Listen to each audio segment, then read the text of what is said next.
You see, it's unfortunate that the happenings in the House is not reported, in the real sense, the way it happens. In constitutional democracy, you have the majority, that have their way, but minority have their say. It happens everywhere, It's not a surprise, phenomenon, in our political space.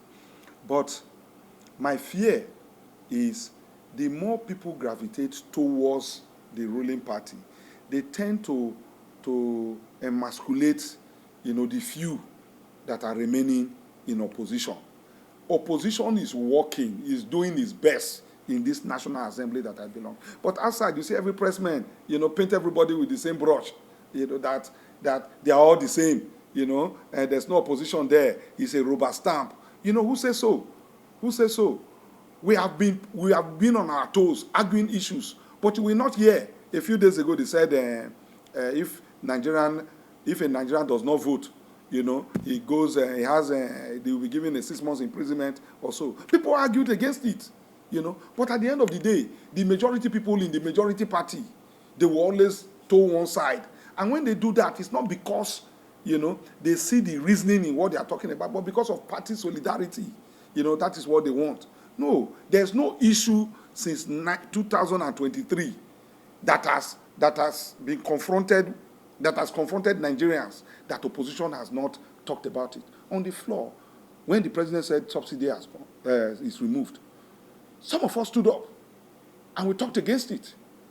When they talked about policy as against labor, some of us stood up, we talked against it. When they talked on minimum wage, some of us stood up, we talked against it. When they talked about people defecting now, we stood up, we talked against it.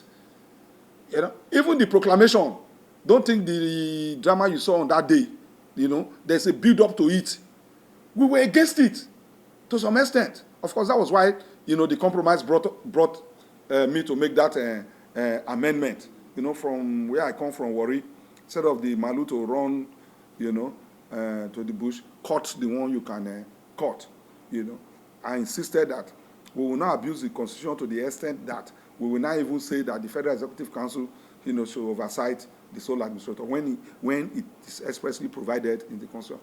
And the president saw, reason for that, and that was given. So there's opposition every day, and will continue in the House. The problem, is that the ruling party people, there are too many, and they are not giving room, to oppositions, to talk.